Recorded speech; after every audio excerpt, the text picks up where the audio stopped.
Hello, everybody. We are so excited to be here. Welcome to Voices in Action, the concert where we are going to try to raise a whole heap of money for Black lives.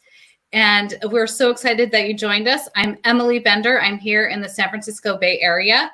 And I just want to say you are in for a huge treat. Thank you for tuning in. This is going to be a day of epic performances. I've gotten to hang out with a lot of the performers doing their tech checks, and I got a preview of a lot of them, and it's going to be an exciting day. I can tell you that much.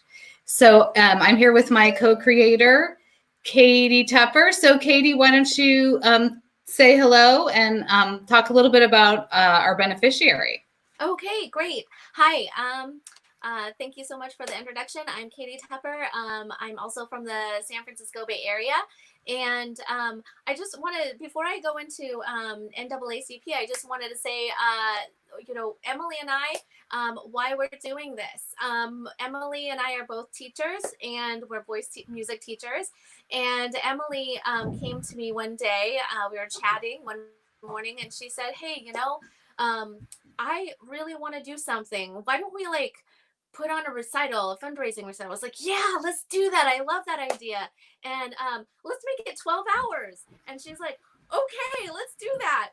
And so it was really fantastic because when we both have a lot of performing arts friends. And so as soon as we started to connect with our performing arts friends and organizing friends, it was just like a no-brainer for them. They totally wanted to get on board, no matter that it was completely volunteer. They just want to get involved, and that was really fantastic. So we chose our beneficiary, the NAACP Legal Defense and Education Fund, because for many reasons, but I'll let Emily talk about the history of NAACP Legal Defense and Education Fund, because it's very interesting.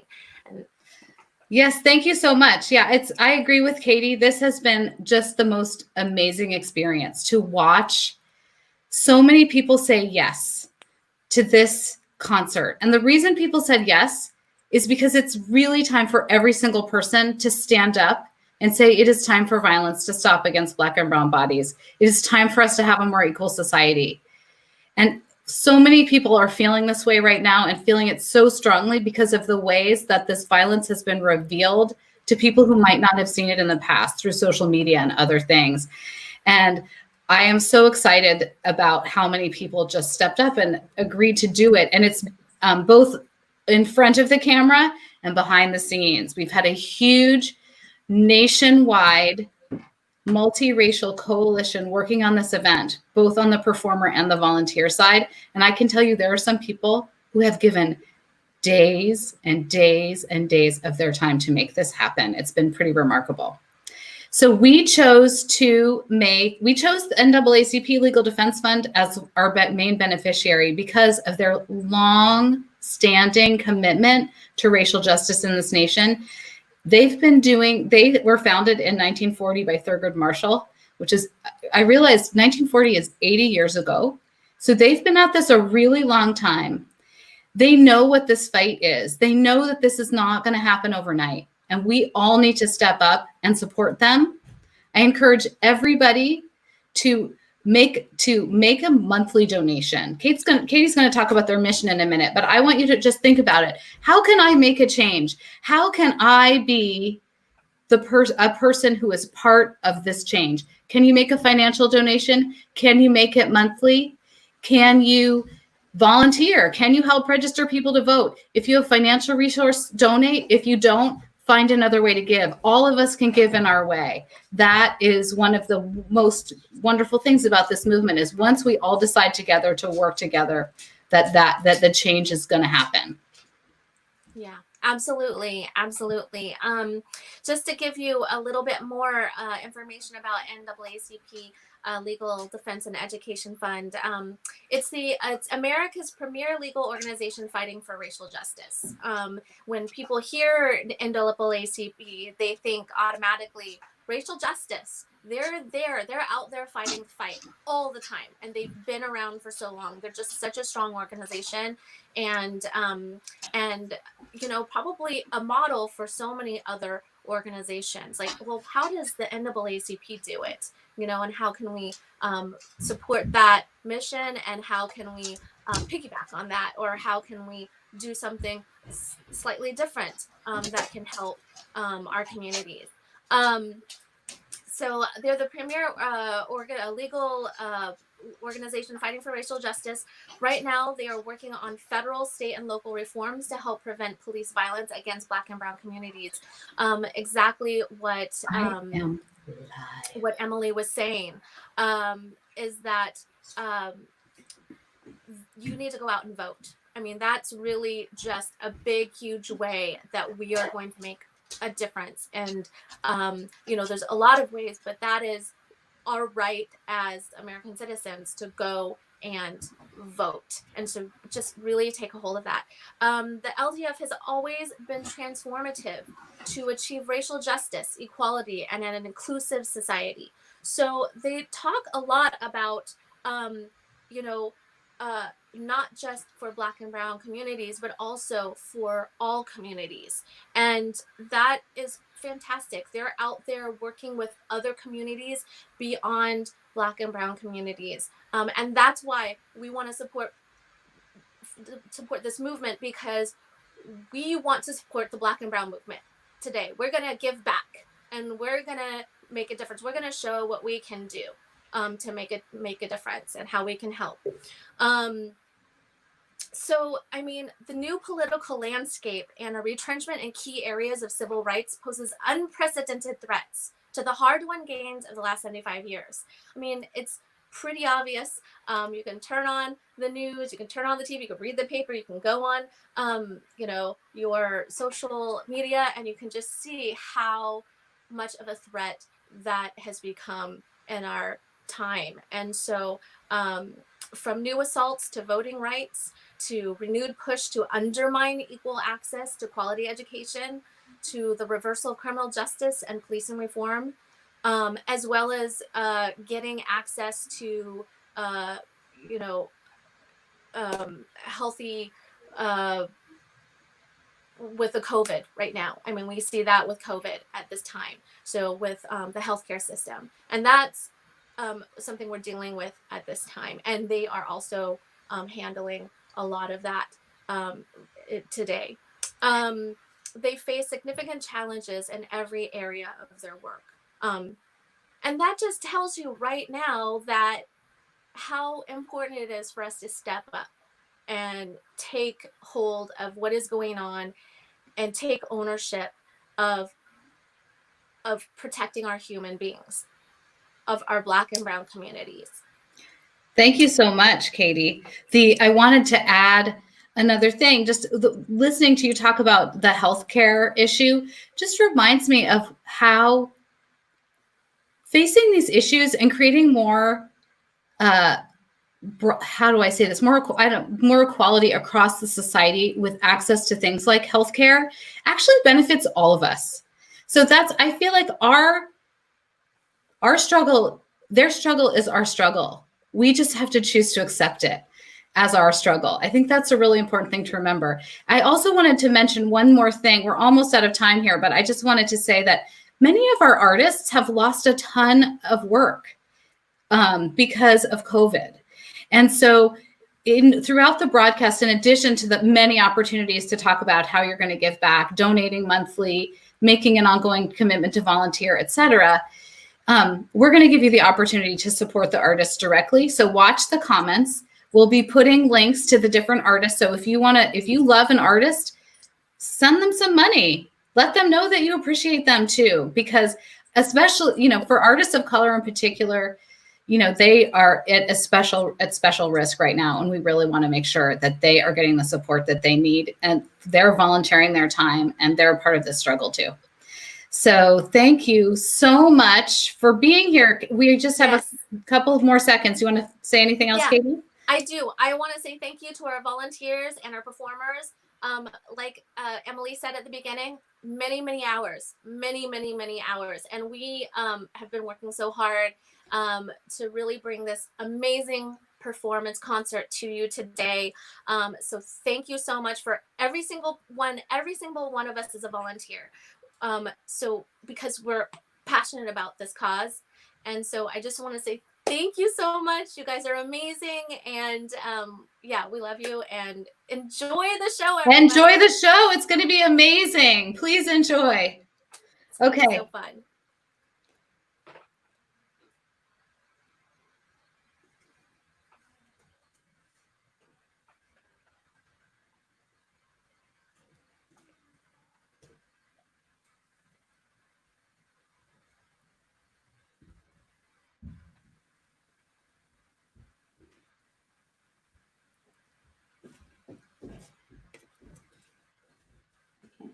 I know, I'm working on it.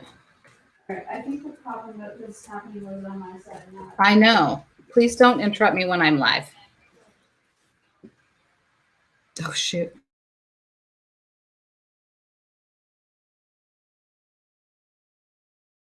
Yes.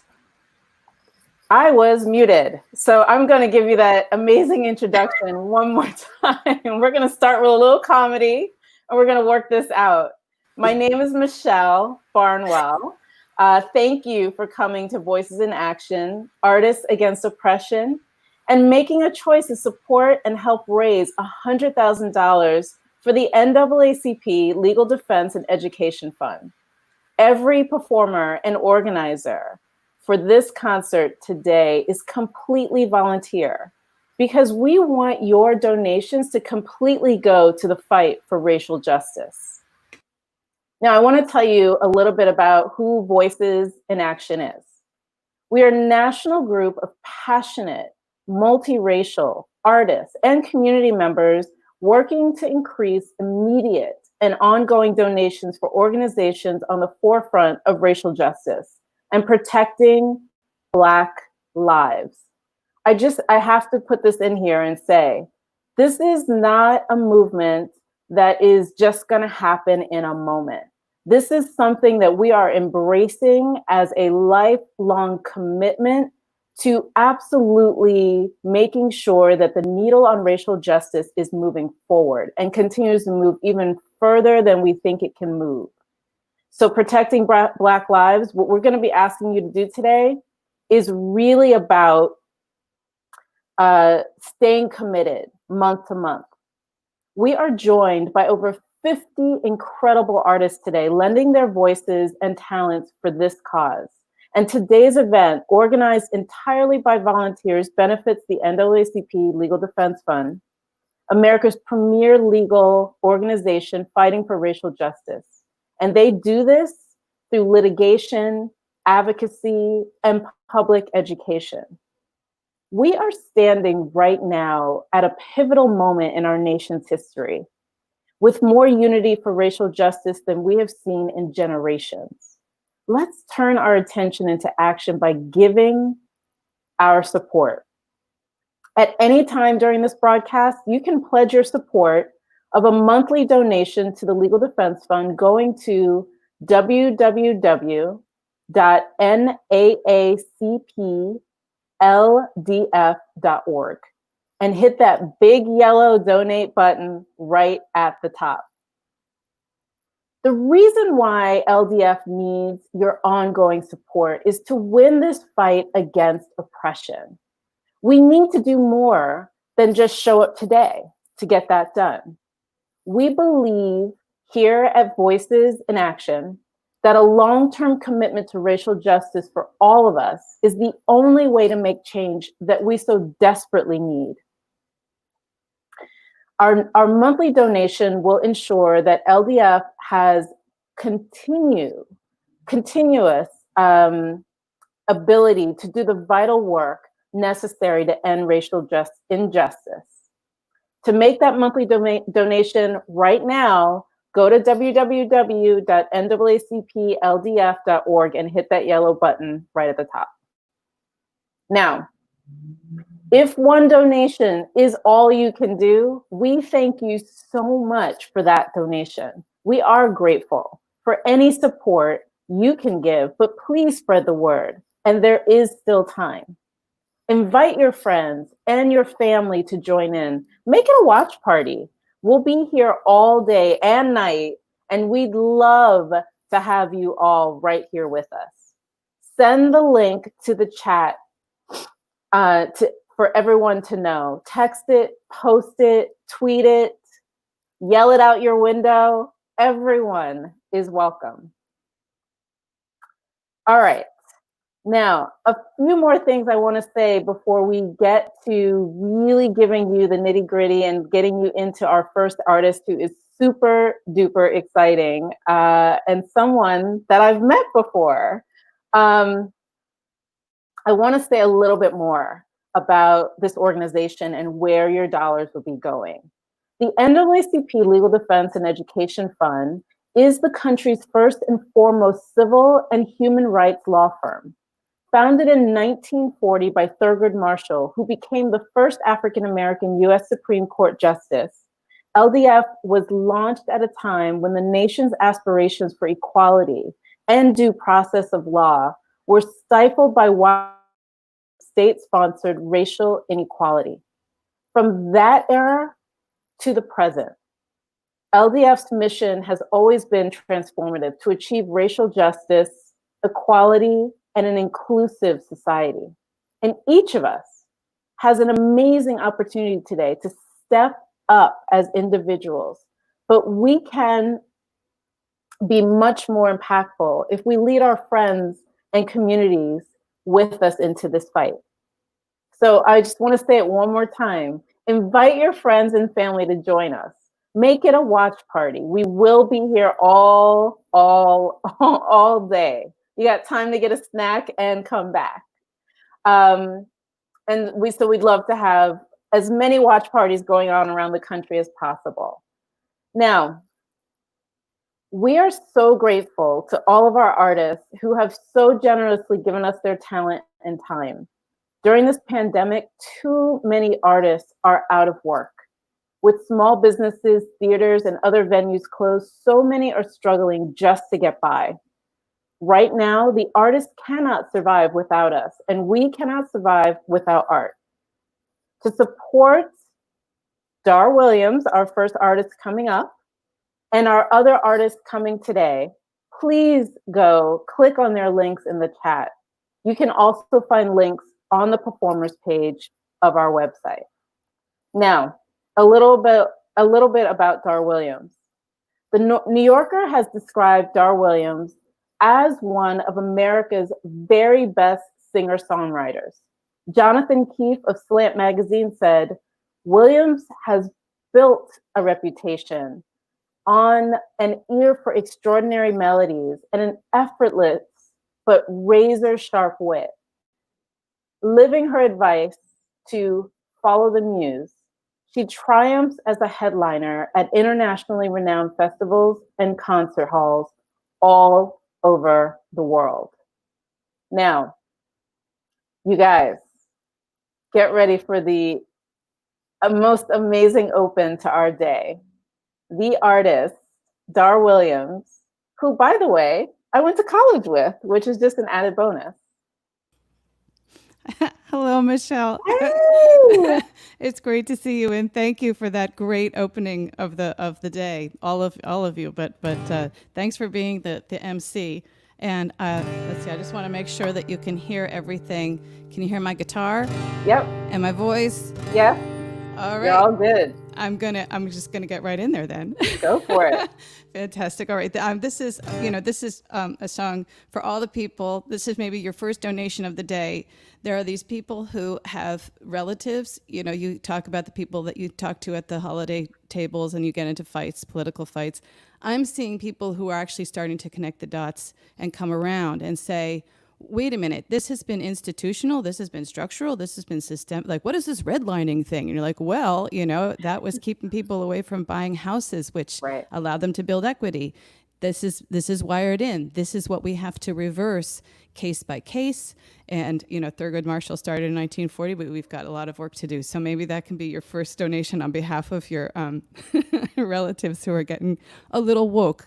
So this is called The Christians and the Pagans, because I saw that transition starting to happen once upon a time when I was just out of college of the American dinner tables getting a little bit more open. All right, here we go.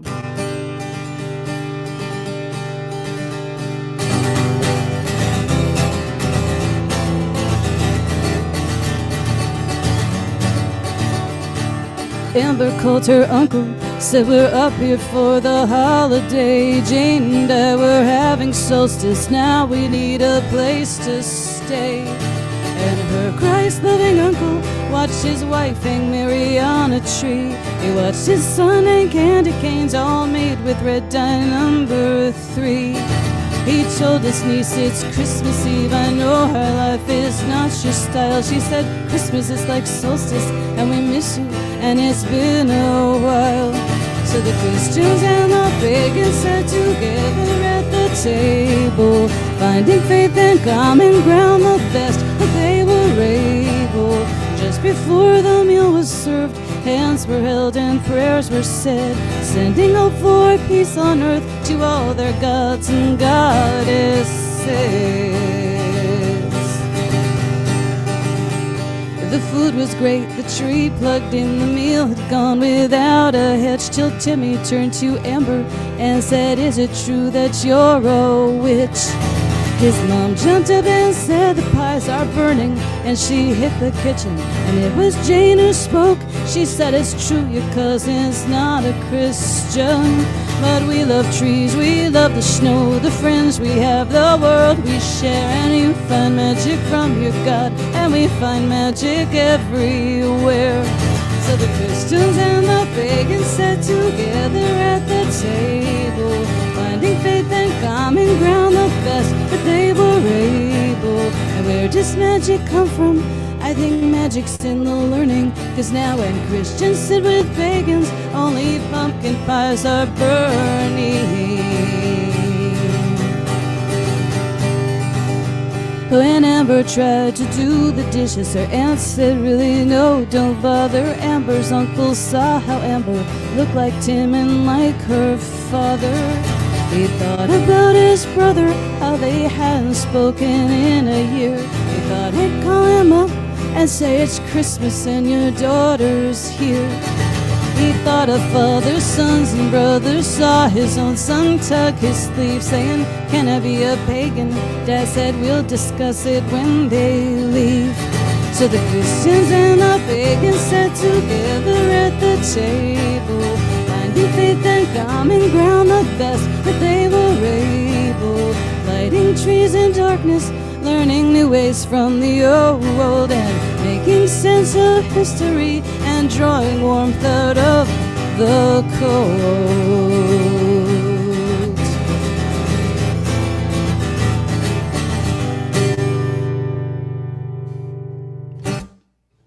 All right, so my next song is, well, I want to say, actually, I'm remembering when I saw Michelle's senior thesis performance about going to Africa, and it was just wonderful, and it really oh, you're still there.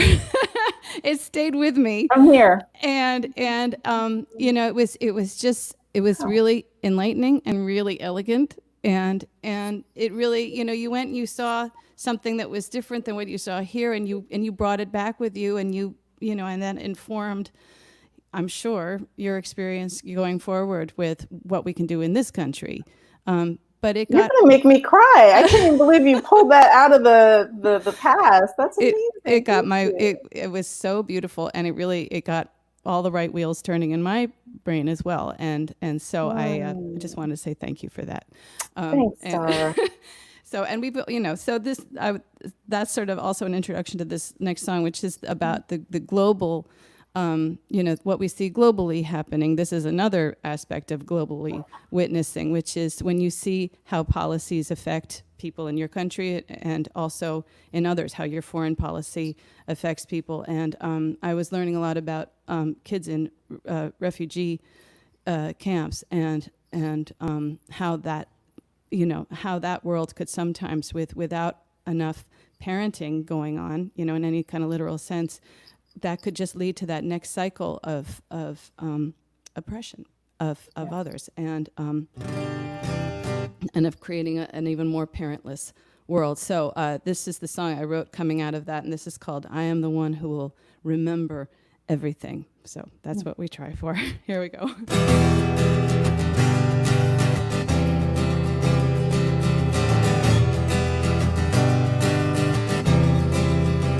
Oh, what over here? He must be 3 or 4, shaking out of a boot on its way back to war.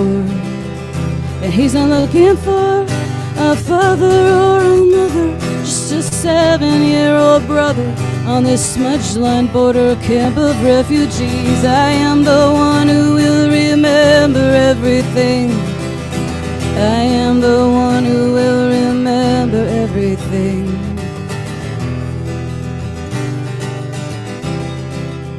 So where are we now? He must be 5 or 6, just running around, hungry kids, sharpened sticks. And they will grow with anger, fear, and jealousy, taken in by schools of zealotry, who train orphans to make orphans evermore. I am the one who will remember everything. I am the one who will remember everything. I am the one who will remember everything. I am the one who will remember everything.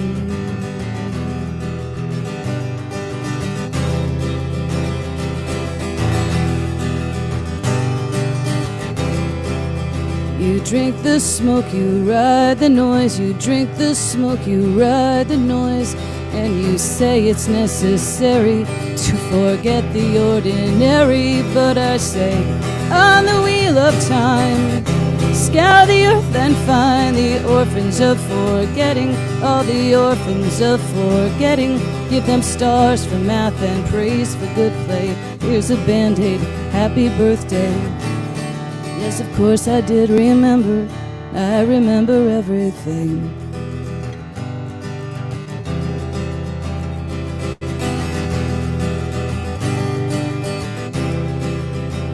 Oh, come over here, kid, we've got all these books to read, with the turtles and frogs, cats and dogs who civilized the century. And in a world that's angry, cruel, and furious, there are monkeys that are just curious, riding high above the park with bright balloons. I am the one who will remember everything. I am the one who will remember everything. I am the one who will remember everything. I am the one who will remember everything.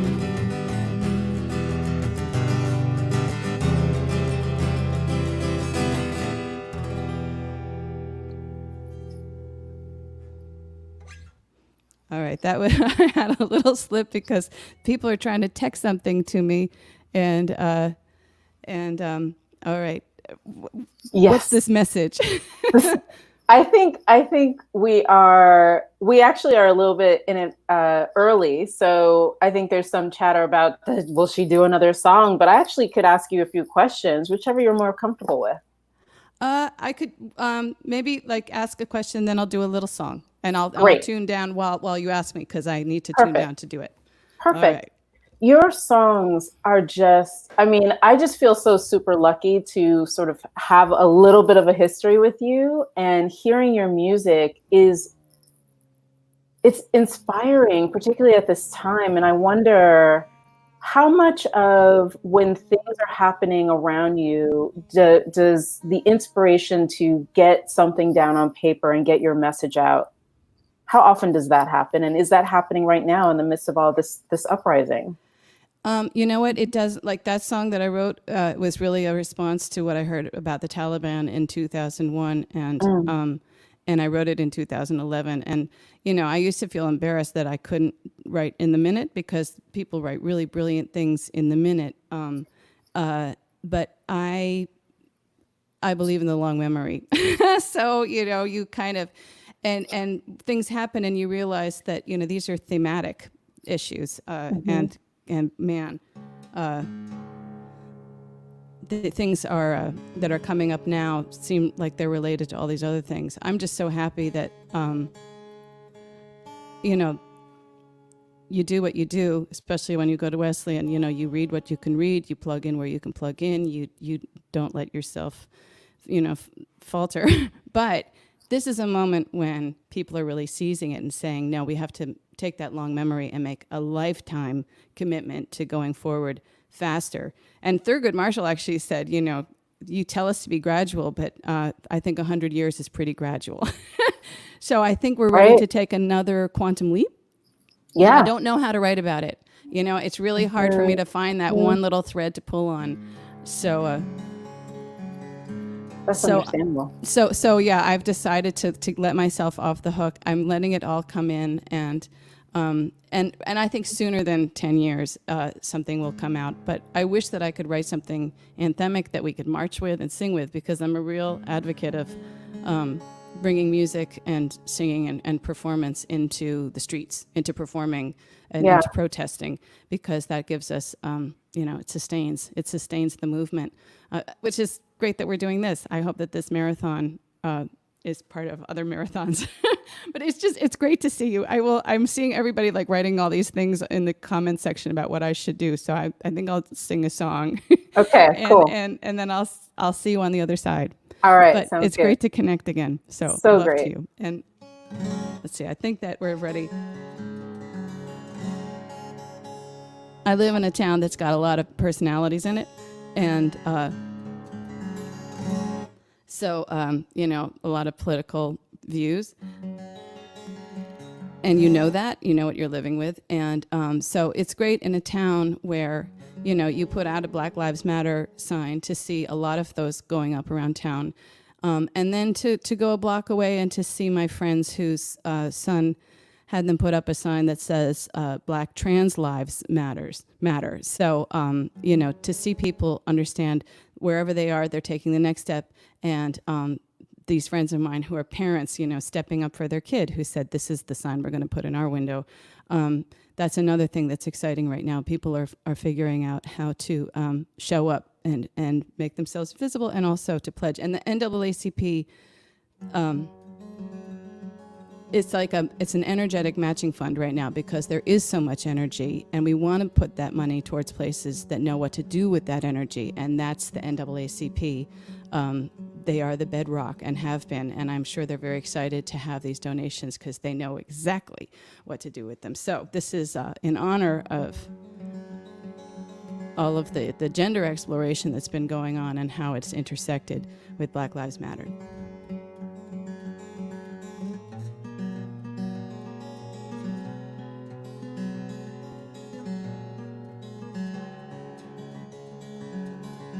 I won't forget when Peter Pan came to my house, took my hand. I said I was a boy, I'm glad he didn't check. I learned to fly, I learned to fight. I lived a whole life in one night. We saved each other's lives out on the pirate deck. And I remember that night when leaving a late night with some friends, and I hear somebody tell me it's not safe, someone should help me. I need to find a nice man to walk me home. When I was a boy, I scared the pants off of my mom, climbed what I could climb up on. And I don't know how I survived. I guess I knew the tricks that all boys knew. And you can walk me home.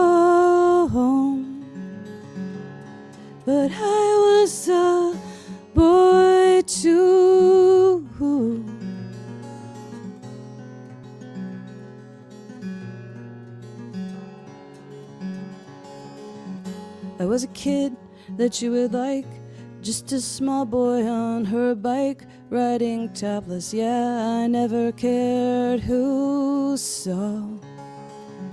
My neighbor came outside to say, get your shirt. I said, no way, it's the last time. I'm not breaking any law. And now I'm in this clothing store, and the signs say less is more. More that's tight means more to see. More for them, not more for me. That can help me climb a tree in 10 seconds flat. When I was a boy, see that picture, that was me. Grass-stained shirt and dusty knees. And I know things are gotta change. They got pills to sell, they got implants to put in, they got implants to remove. But I am not forgetting that I was a boy too.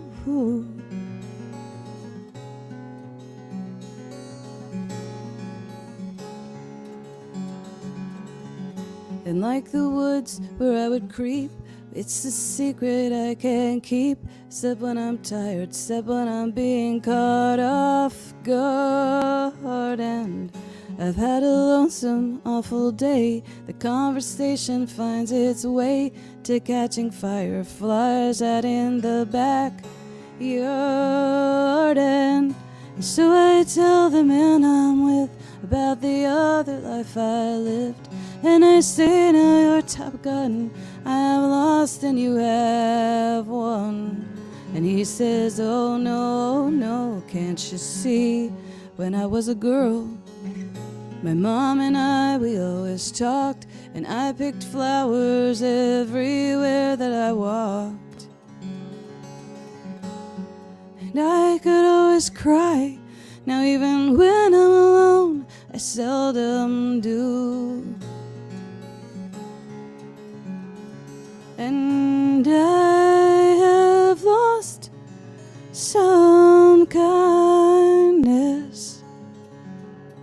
but I was a girl too, and you were just like me, and I was just like you.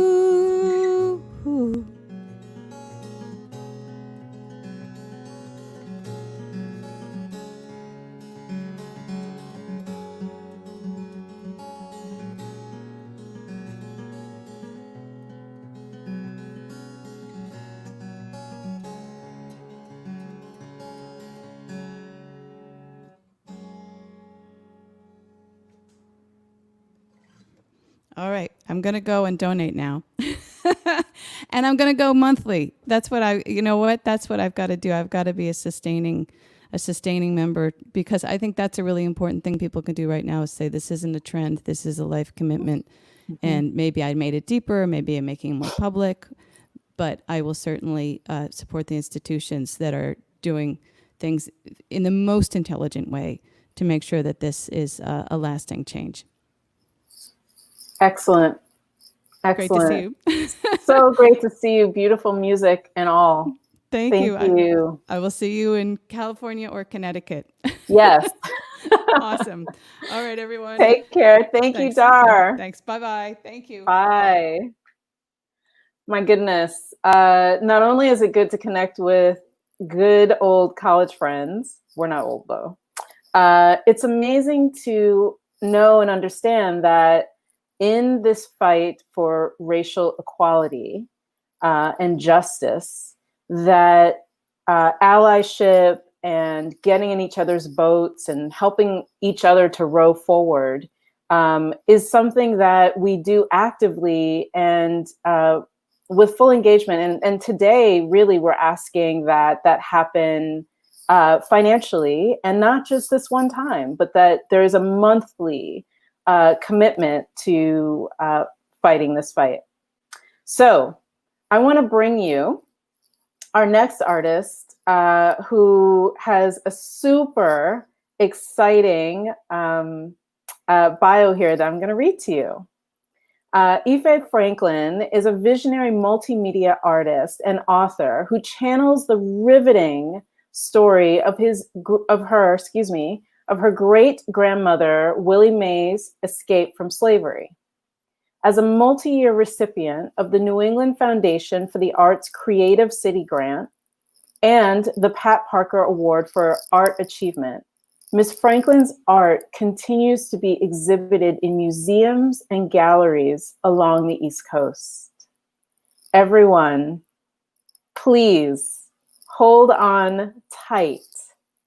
Here we have Ms. Franklin. Hello. Hi, peace and love. How are you today? Peace and love to you. I'm well. How are you? I'm good. I'm a little nervous, but I'm good. I'm very happy to be. I'm very, very happy to be here and to be included with so many incredible artists. And a lot of these people I know as friends, so it's really nice to be here. Well, we are so thankful to have you and all of what you bring to the table, and cannot wait to hear your words today.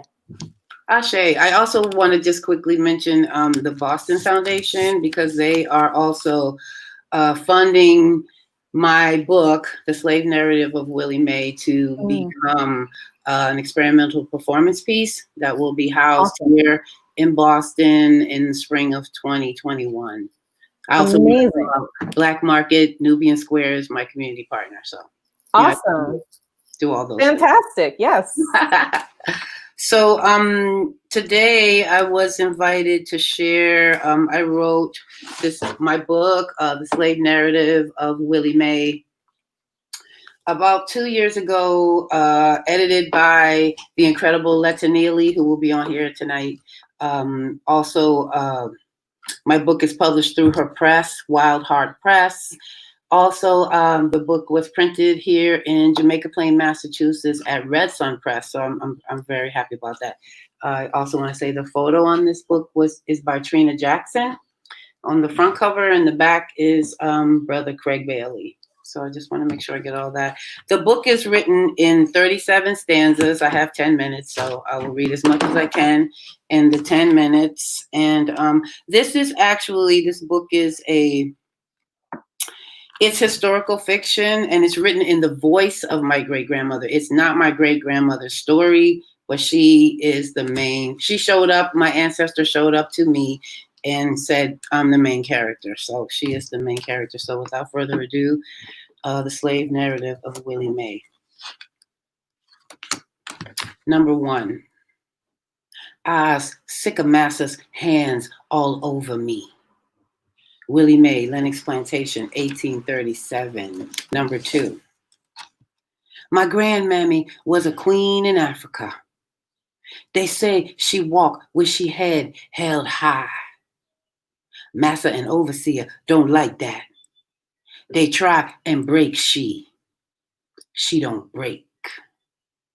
She teach my mammy African words and songs. My mammy teach me, eyes walk with my head high, eyes don't break.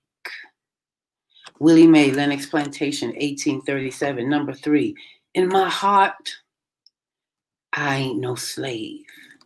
Willie Mae, Lenox Plantation, 1838. Number 4, massa and overseer, they takes girls and women folk to their bed. They takes boys and men folk too. We don't talk about that. Slavery is a piece of shit. Willie Mae, Lenox Plantation, 1838. Number 5. Working in the big house ain't no dream. The missus always a watching, putting that evil eye on you, always ringing that little bell and yelling, Willie Mae, do this. Willie Mae, do that. Eyes want to break she hands. Willie Mae, Lenox Plantation, 1838. Number 6.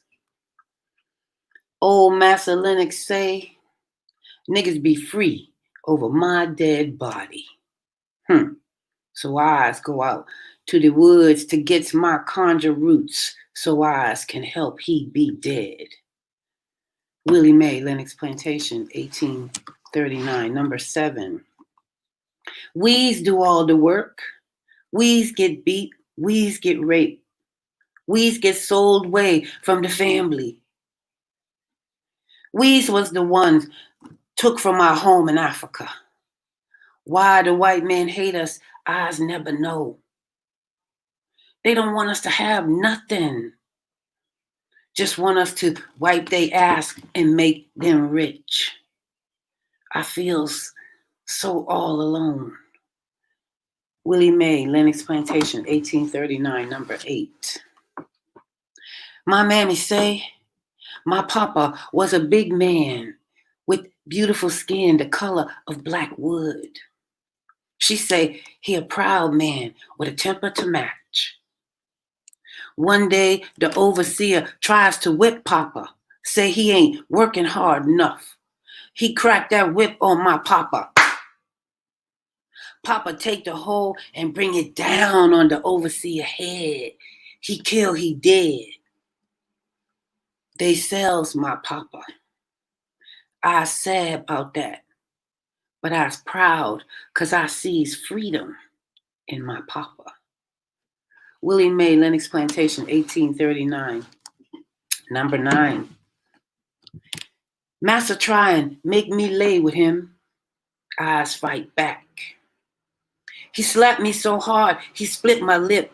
Blood went every place. I was lucky though. He put me in the fields and not whoop me till I was dead. This better for me, cause eyes can look up in the sky and not have to look up and see Massa's face on top of mine. Running be better than this. I praise to the old souls for help. Willie Mae, Lennox Plantation, 1839, number 10. Massa sent he childrens to the school up north. Young Miss Ann and me, we plays together since we was knee-high to the grass. She come back and she called me to she room. She say she heard a black man named Frederick Douglass talk. She say he talk real fine. She say he once was a slave. She say he can read and write. My heart beats so fast. Young Miss Ann say in a low voice, she gonna teach me to read and write. That I can't tell nobody. Not my mammy, not nobody. Young Miss Ann say she part of the train that ain't got no track, that run under the ground. I looks right in young Miss Ann's eyes to see if I can trust she. It feel right. I's gonna learn the power that be in the book. Willie Mae, Lennox Plantation, 1839, number 11. Massa built house for the yellow gals, brand new house. He keep them for himself, his sons and their friends. After big parties, they all go down to the yellow quarter and have their fill. The yellow gals thinks they better than the rest of us. All except Yellow Clara, she my friend. Yellow Clara went and cut all her good hair clean off, so Massa thinks she ugly. Massa send Yellow Clara to the fields till she good hair grow back. The yellow gals think they better than the rest of us. They say they have good hair and we's have nappy shit on our head.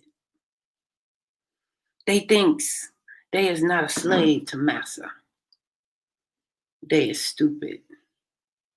Willie Mae, Lennox Plantation, 1839, number 12. Massa have the big party for the new year. All the plantation folk come around. They all dress up fine. They eats and drinks they fill. Everybody pass out, all but young Miss Ann. She giving us and working in the big house that night the good eye. And we all stuff our pocket and mouth with biscuit, ham, sweet cake, before they tell Black Betty to take all the leftovers and put it into that nasty juba. Later, Black Betty take all the food, put it all, the meat, the sweet, the bread, the vegetables. She put it in a big old pot and mix it up. Then she put it in a trough where the animals eat. They puts it in there for us, just like the pigs. Black Betty sing a song when she mixed that juba. Juba this, Juba that, Juba kill the yellow cat. Get over double trouble, Juba. You shift the meal, you give me husk. You cooks the bread and give me crust. You fry your meat and give me skin. And that's where mama's trouble begin. Juba up, Juba down, Juba all around the town. Juba for mom, Juba for pa, Juba for your brother-in-law. Willie Mae, Lenox Plantation, 1840, number 13. While everybody pass out, young Miss Ann, she called me to she room. She locked the door. I wiped a biscuit crumb from my mouth. She take out a book. She showed me some letters. She showed me A, B, C. She takes she finger. She showed me. She say, take your finger and trace the letters. My hand shaking. I point. My finger, I trace the letters. Young Miss Ann say in a low voice, repeat after me, Willie Mae. A, B, C. I looks at the letters and I say in my best low voice, A, B, C. Young Miss Ann, she smiled big at me. She said, good, good, good, Willie Mae. You are on your way to freedom. My eyes get full of tears. This be the best New Year. Willie Mae, Lenox Plantation, 1840, number 14. Young Miss Ann, take me to town with she. She sit up high on the wagon. I sit in the back. I was born on the Lenox Place. Been there all my life. Never been to town. The wagon moves. My heart beat fast. I look up at the moving trees and I trace the letters I learned from young Miss Ann in my head. A, B, C. When we gets to town, I sees so many folks. I hears so much noise. My eyes gets big because I see some Negroes folks dress up fine like the white folks. I thinks, is they free? I was looking all around. I sees letters on everything. I sees A, B, C all over the place. I've got to act like I don't know what I was looking at. We walks to the center of the town. I hear folks are shouting. I hear folks are screaming and crying. Young Miss Ann say, don't look over there, Willie Mae. But I look. I sees a man standing on a block with a woman holding a babe. She screaming, she crying. He say, what will you give me for this fine nigger wench and her baby? My heart stop. Eyes freeze. My feet can't move. Tears come down my face. Young Miss Ann, she just a-calling me. Eyes don't hear she. In my mind, all I can do is think. A, B, C. As I sees that man on the block. Young Miss Ann, She come over. She cover my eyes with she glove hand that smell like flowers and walk us back to the wagon. Willie Mae, Lenox Plantation, 1840. What's my time like? Can I continue? We are in sort of the last minute here. Okay. Should I do one more stanza, or you want to ask me yeah. questions, or should I stop? Or I totally have questions for you, but okay. I'm almost like I don't want you to stop talking though. You want to put a button on what you were just reading? Stanza, and then Absolutely. okay. Number 15. Young Miss Ann, she teach me all the ABC. She say, Willie Mae, you learn so quickly. You are one smart young lady. Next, you will learn to spell your name. My heart fill up. Nobody never say I smart. And nobody never say I's a lady. This what freedom feel like? It feel real nice. I's want more. Willie Mae, Lenox Plantation, 1840. You know what? Amazing. And I think what you're doing, Ms. Franklin, is so important, and it's bringing life and amplifying a voice that we all need to hear. Thurgood Marshall has a quote, and I feel like it's Willie Mae, and it's all of us. And it says, in recognizing the humanity of our fellow beings, we pay ourselves the highest tribute. And that's what you've done for Willie Mae, but that's also what you're doing in the current with your own art.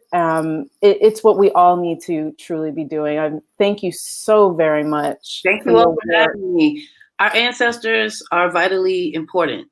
Absolutely. Our ancestors are listening for us to tell them that we love them, to hold them in the highest light. And what I want to do with my work, my visual work, the amalgamation of my work, the combination of my work, is just to hold Black people up in the highest light. We have so much love for each other, and we need to heal from so much. And I pray that my work is a vehicle for that also, for healing and change and love. Thank you so very much. I say thank you all so much for everything that you're doing. This is an incredible event, and I'm so happy to be a part of it. Thank you so much. We're the lucky one. That's right. That's right. I'm a little overwhelmed. Ms. Franklin's art is exceptional, and it truly pivots me back to why we're here today. And that is because the NAACP Legal Defense and Education Fund is the country's first and foremost civil and human rights law firm, founded in 1940 by Thurgood Marshall, who we were just speaking about. One of the landmark decisions that Thurgood Marshall was a part of, being in the deciding vote on, was Roe v. Wade. And so we're still protecting a legacy and seeds that were sown before many of us were even born. So it's important, it's important, it's important. Please invite your friends and family to join us today. Make it a watch party. We will be here all day long. And by all means, go to the link, www.naacpldf.org, and hit that yellow donate button right at the top. And I'm pointing down, but right at the top. And please, by all means, we'll take any donations, but we're hoping that you will sign up for monthly donations because this is ongoing work. Now, having said that, I want to introduce our next artist. Brian Blanchette fuses traditional Abenaki music and performance, I hope I pronounced that right, by the way, into a 21st century setting. A New England native, Blanchette studied at the Berklee College of Music and is a favorite at Vermont's Flynn Theater. Described as having the voice of a warrior, Blanchette and his group, the Black Hawk Singers, have performed internationally to critical acclaim. Thank you so much for being with us here today. Cannot wait to hear you sing. Ondakagui, Kwai ni don bak and Deluisi to cook Natash ta Wanuski Sibo sees alone me with Zoic Seniga ni Ndaki. And in my ancestral language, what I just said was, hey, hello, my friends. I call myself Strikes Twice. And the little Winooski River that flows along the mountains of stone, that's my home. I live in the central Vermont, near where all the quarries are. And it's such a pleasure to finally get up into my ancestral homeland. About our language, we had over 100 years of war with colonial people, and that's not including the Mohawk Wars, which preceded that, nor the War of 1812. Which was, from what I've been told, was the first time the American flag was captured in battle by the Abenaki in Canada. I'd like to sing a Tom Petty song, I Won't Back Down, which I've translated the chorus into the Abenaki language, because I speak of that. I speak of the struggles that our people have gone through, but yet we still have a few lineal descendants of the language. But there's a huge renaissance in our language where people are learning it online, learning it in classes like myself at Middlebury College. And they say that within any culture, within the language of any culture, is the culture. So I consider myself to be more of a promoter of the language. And a good friend of mine who played congas for Carlos Santana, his name was Gali Sanchez. I played a contemporary song that I wrote, that I translated from Tom Rush. And he looked at me and said, you know, I could put a million different things to that. And I thought, that's funny because your conga playing influenced what I'm doing. And then after I recorded him on one version of that, he encouraged me to start writing songs in our language about contemporary Native issues. So this is a song called White Dog, and I don't think I need to describe who I'm talking about. I'm sure everyone knows, and it just fits. But what I'm talking about is, you know, white dogs walking around our land, creating trouble and womanizing. And the hook phrase on this is Ma'a Gawaboak Melaki, which means gather and stand strong. So this was 2017 when I wrote it, and we're really dealing with the pipelines, which, you know, that's all through Lakota land. That's all land that the Supreme Court said that it was illegally taken. And now you have protesters protesting against it and being attacked with military grade weapons, peaceful protesters. And it was the youth movement that put all that together. So without further ado, I'd like to do what I like to do best. I'm going to sing a song.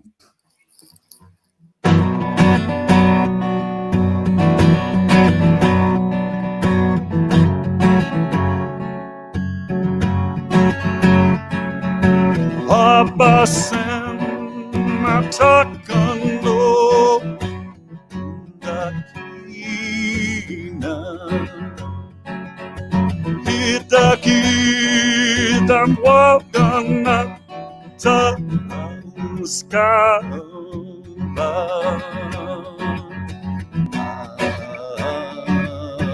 Galboata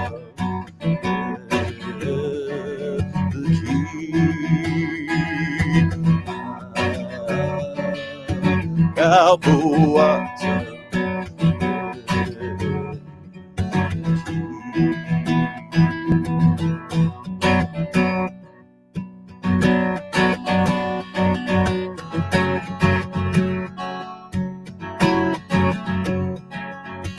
Sugita Kata Wikikak Itaskoga Matini Pitonam Umpakabo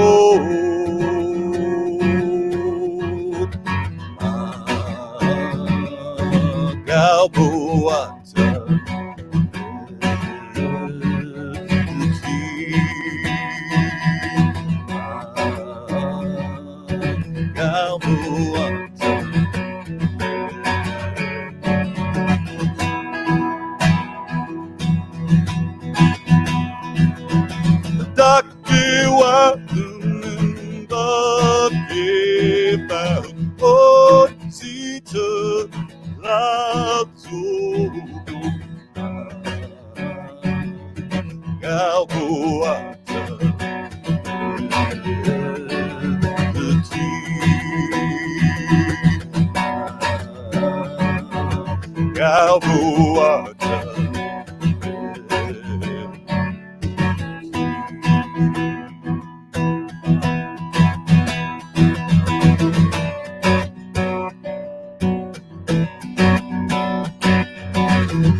Wapasenao gemodela studi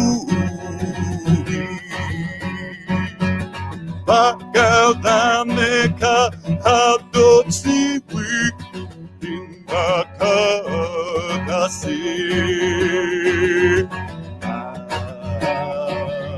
Agabuata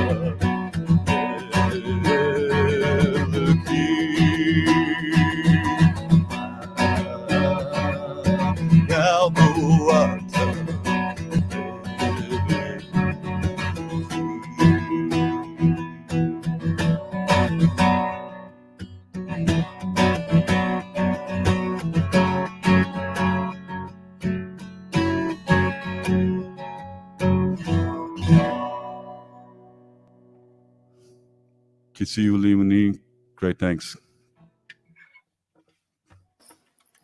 Awesome. Thank you. Amazing.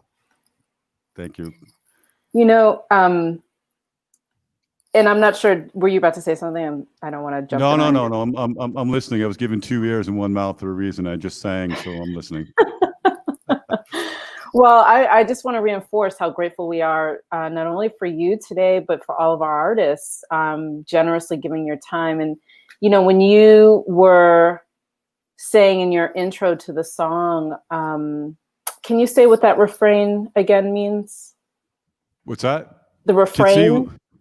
Kitsiu Limani or Ma'akao Boak Melaki Yes. means gather and stand strong. So this is a protest song in the Abenaki language. So the first to join the Continental Army, according to a letter from George Washington to the Continental Congress, the first to join the Revolutionary Militia, or whatever we're going to call it, was the St. Francis Indians, and that's a term for the Abenaki. Yeah. And because we had a grudge against the British, it's been said that no one can hold a grudge better than the Abenaki. And the worst thing that could happen to you would be captured, because the women took out their revenge on the men for the men that they lost. But yeah, so gather and stand strong. I thought it was more than appropriate for what we were experiencing.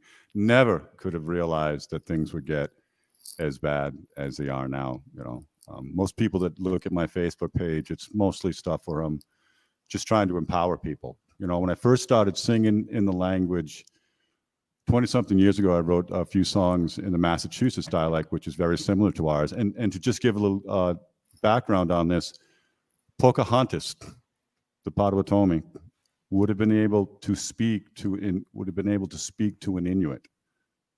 You know, the dialects, so we're all part of what's known as the Algonquin language.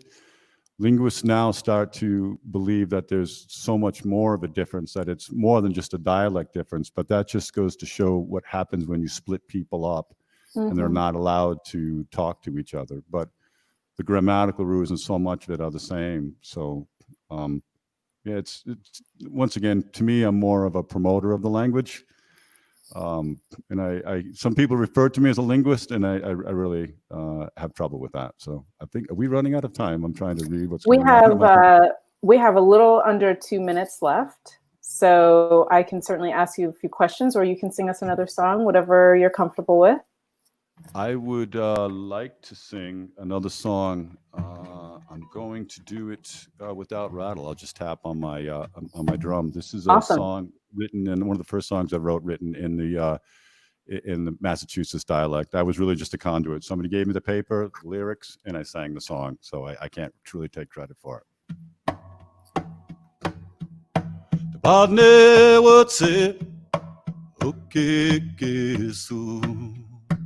Pane wote mupe kosa kwana. Pane wote metakwas kesaku. Katane to batne,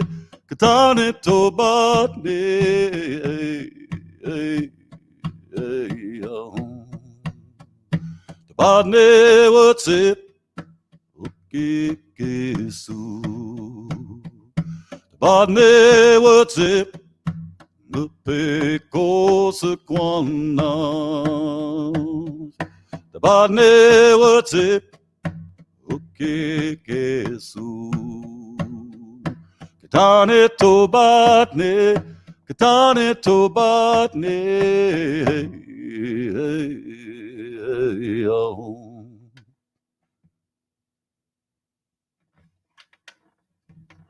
Beautiful. Thank you. Simply beautiful. All right, so we're going to transition, but before we do, I just want to thank you not only for sharing this, your music with us, but also for amplifying a language that needs to be sustained, and all the issues around Native history, Native American history. It's the foundation of everything where we are, and I truly want to thank you on behalf of Voices in Action. Onda Kagui, it's nothing. You're welcome. Adjo. Thank you. All right, so I'm going to transition us to the next very exciting work of art here that you will be hearing is violin playing by Julie Egger.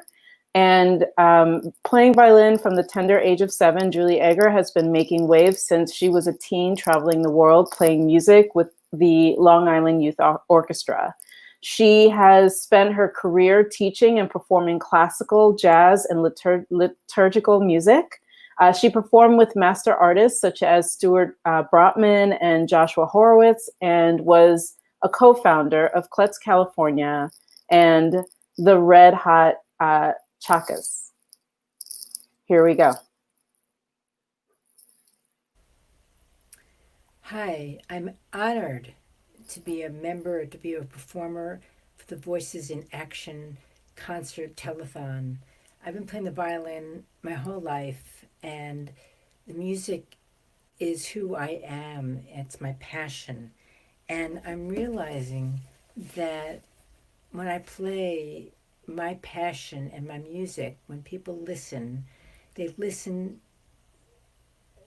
brings them peace and serenity, and it's a way to bring about change through my music.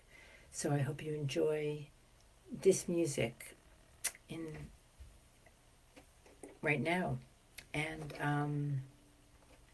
the first piece I'm going to play is a Bach partita. It's in D minor. It's for solo violin, the first movement, the Allemande.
Thank you. I'm going to play one other piece for you.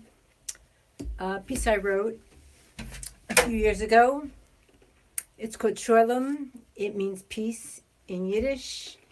And it's a piece that I wrote a while ago after the Second Intifada in Israel.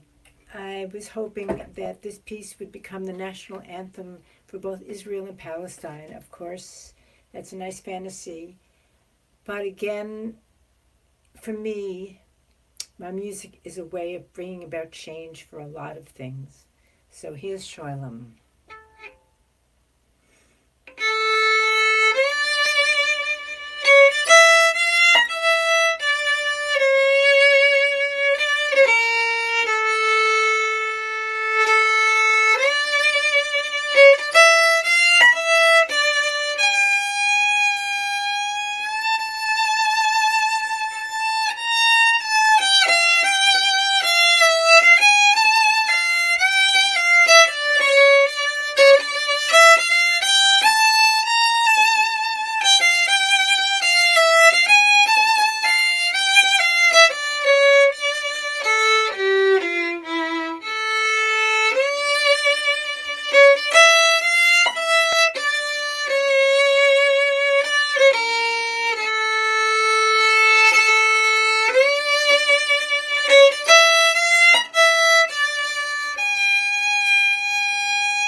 Thank you so very much, and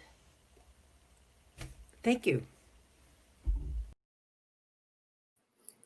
Gorgeous, just gorgeous. I want to, as I bring up our next artist, I just want to remind everyone that our artists are performing today for free. They're volunteering their time, and we're grateful to each of them for doing so generously, particularly during this time of the pandemic. Too many artists are out of work, and with small businesses, theaters, and other venues closed, so many are struggling to get by. So please, right now, the artists, of course, haven't asked us to, but we'd love to support them and their craft. To support Julie Egger and all the other artists performing today and the artist that's coming up, Kate Offer and all the rest, please go to click on their links in the chat. And you can also find the links on the performers page of our website. Coming up, we have Kate Offer, very melodramatic soprano. Kate Offer shows off her music and comical chops at venues throughout the Bay Area with her recital Aria Kidding. When she isn't teaching music or conducting for children's choirs across the Bay, Offer combines the power of music with protesting by organizing and leading protest singing for hundreds of people. And I to emphasize that music has always been a part of every movement, and to protest any injustice is the foundation of all of our American democracy.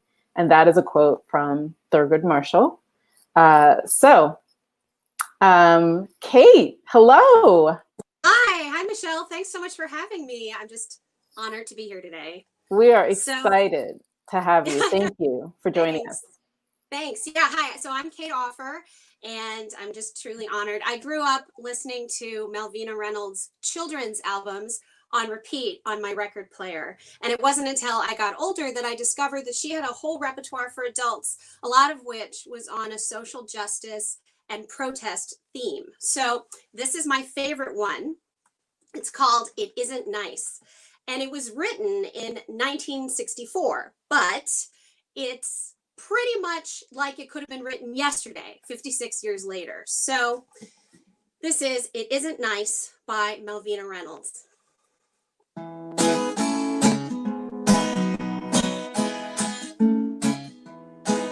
It isn't nice to block the doorway.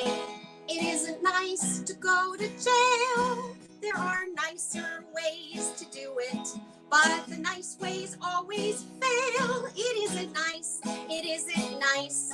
You've told us once, you've told us twice, but if that is freedom's price, we don't mind.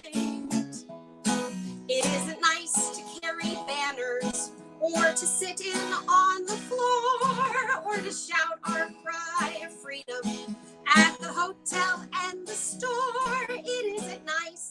It isn't nice. You've told us once, you've told us twice, but if that is freedom's price, we don't mind. We have tried negotiations and the peaceful picket line. You say you didn't see us. You might as well be blind. Well, our new ways aren't so nice when you deal with hearts of ice. But if that is freedom's price, we don't mind. How about those years of lynchings and the shot in Evers' back? Did you say it wasn't proper? Did you recognize the facts? No, you were quiet, just like mice. Now you say that we aren't nice? Well, if that is freedom's price, we don't mind. It isn't nice to block the doorway. It isn't nice to go to jail. There are nicer ways to do it, but the nice ways always fail. It isn't nice. It isn't nice. Gee, thanks for your advice, but if that is freedom's price, we don't mind. If that is freedom's price, hell, we don't mind. Yes, that is freedom's price, and we don't mind.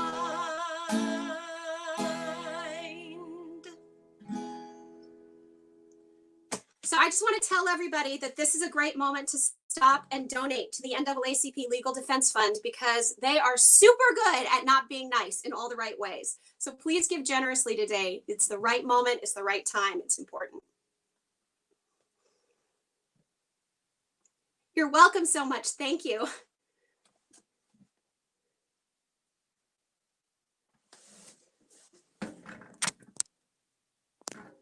Thanks, Michelle. This has been a great pleasure. Thank you. I was muted. I'm a little bit of an amateur. I could tell what you were saying. It sounded very nice in my head. I was saying, we will not be nice moving forward. It's such a Thank beautiful way to put that. And Freedom's Price, amazing. Thank you so much for being a part of My today. thanks to Melvina Reynolds for her wise words. Indeed. Indeed. All right. So up next, we have Mark de la Cruz. Mark de la Cruz became the first Asian American to play Alexander Hamilton on Broadway and is currently playing James Reynolds, Philip Schuler, and understudies Hamilton, Burr, Lawrence, Philip, and King George. He also toured with If Then and Disney's High School Musical and was part of the world premiere of Where Elephants Weep in Cambodia.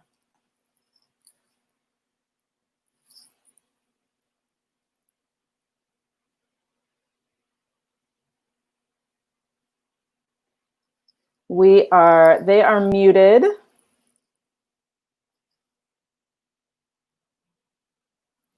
Don't quite hear them yet.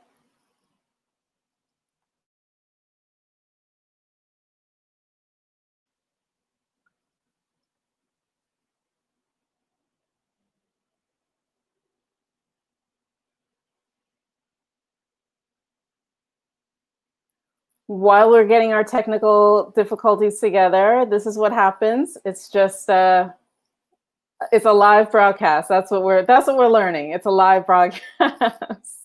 Glad I'm not the only one with sound issues though, making me feel good. Hi, my name is Katie Tepper, and this is.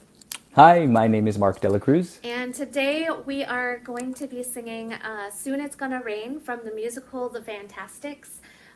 This musical, Mark and I performed in together many years ago. I'd have to say like close to 20. I don't know, but anyways, it's been a long time since we've sung this song together, and it's really exciting to be able to do this with him again for you guys today for such a great cause. And so we're really excited to sing this for you.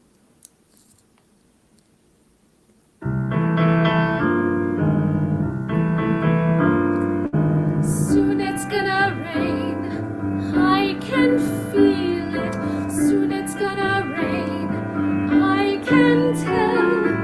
Soon it's gonna rain, what are we gonna do? Soon it's gonna rain, I can feel it. Soon it's gonna rain, I can tell.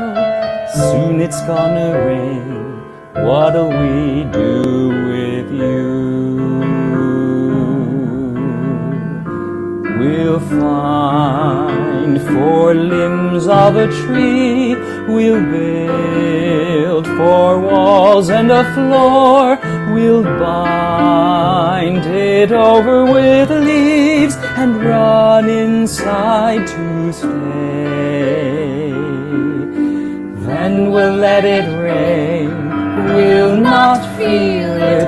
Then we'll let it rain, rain pell-mell. And we'll not complain if it never stops at all. We'll live and love within our own 4 walls.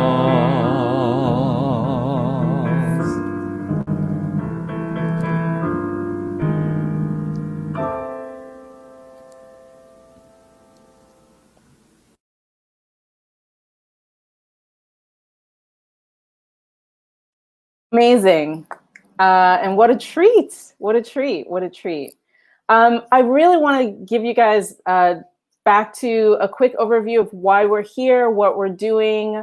Who is this woman that keeps coming in between all of these segments? My name is Michelle Barnwell, and we are live with Voices in Action, Artists Against Oppression. We are honored that you have chosen to join us for justice and help us to reach our goal of generating $100,000 to support the vital work of the NAACP Legal Defense and Education Fund.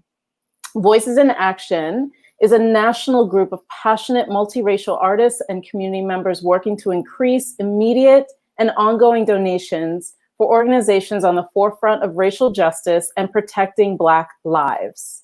Now, the NAACP Legal Defense Fund and Educational Fund needs our ongoing support to win this fight against oppression. We need to do more than just show up today.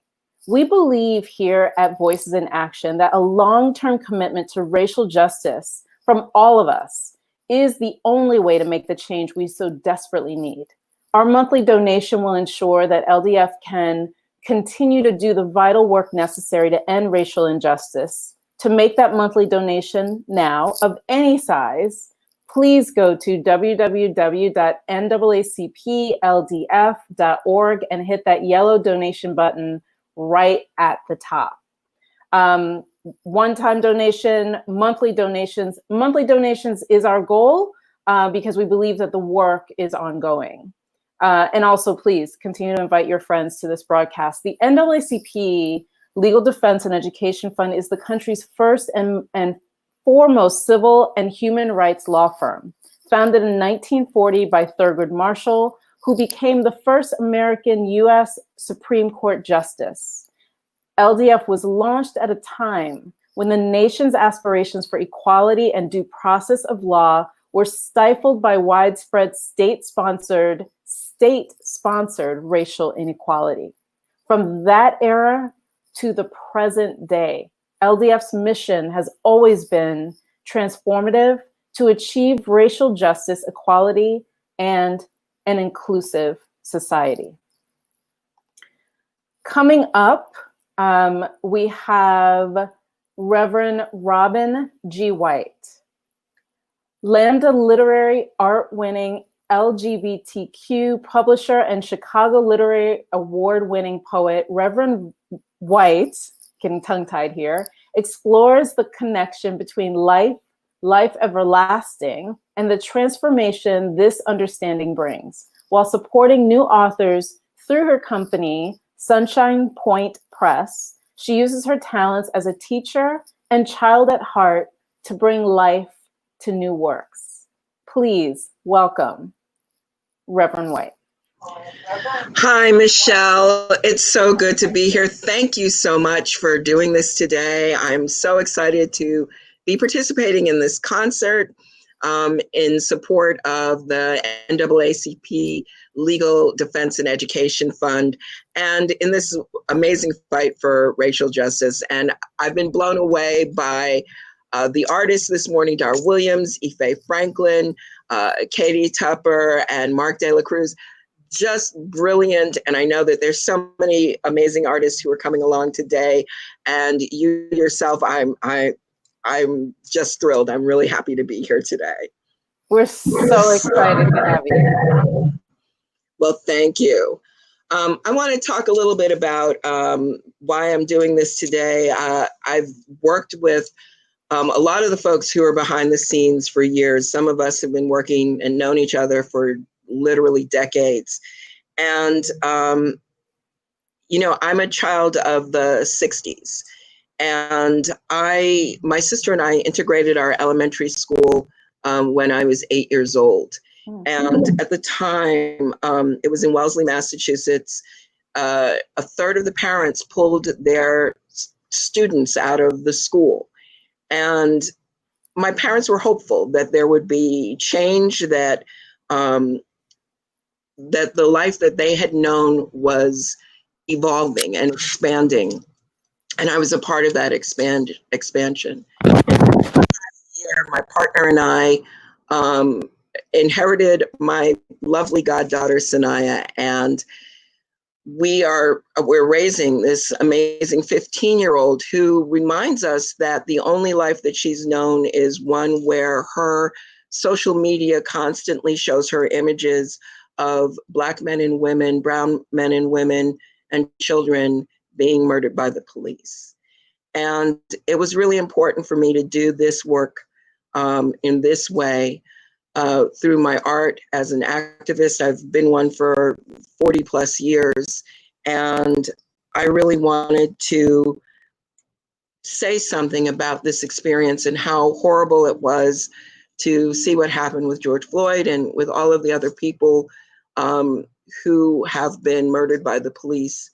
And so I wrote this poem and I'm going to share it. Thank you, Michelle. I hope I get a chance to talk to you a little bit later. Yes. So this is Breathe. I am breathing, George. I'm breathing for you. For those breaths you couldn't take, I am breathing. I am calling out for my mothers, to my ancestors, and letting them know their prayers that we would one day breathe free have not yet come to fruition after 450 years of trying. I am breathing, struggling not to suffocate under the weight of this oppression, under the weight of the knee, squeezing life out of me, holding me down, pushing me back into submission, the way the lash once did my ancestors, proving time and again, there are many ways for a Black man or woman or child to die. Right now, I am dying, witnessing the horror here. I am dying, being strangled by a pandemic with my name on it. I am dying by the hands of those who refuse to admit that their ancestors built their lives on the backs of mine, and now their knees are choking the life out of me. Their violence will not silence me, George, my brother. I am breathing. Despite their violence, their hatred of my existence, their insistence of my subsistence, I am breathing. I refuse to stop being because my worth was never made by their valuation. I am breathing because something greater than me is the greatness in me, gave me lungs and strength and breath and voice, created me in its ideology, in its vision of life. I am its manifestation, the gift. I am breathing because God said it is so, and so it is. And no man, no one can undo what God has created as me. Your breaths, George, your last breaths were for your mama, the one who breathed life into you. In that moment, you left us with instruction to keep breathing, to stand with our ancestors, call on them for the strength to remove these needs from our neck, that we might fulfill their visions of breathing freedom in this country that they built for free, brick by brick, lash by lash, denied their freedom. Freedom is not free. It has cost so many lives, including yours, George. So today, I breathe. For you, the breath you were denied, I breathe. For my ancestors' visions, I breathe. For my children, I breathe. For the pandemic of racism, I breathe. For the freedom of all, I breathe. For honesty and clarity, I breathe. For truth, I breathe. For justice, I breathe. For my God-given right to exist as I am, Black, bold, big, badass, and beautiful. I breathe that the knee be pushed aside, rendered useless, and held accountable. I breathe until Black life is honored. I breathe for you, George. In your honor, I breathe for the God in us all. I breathe.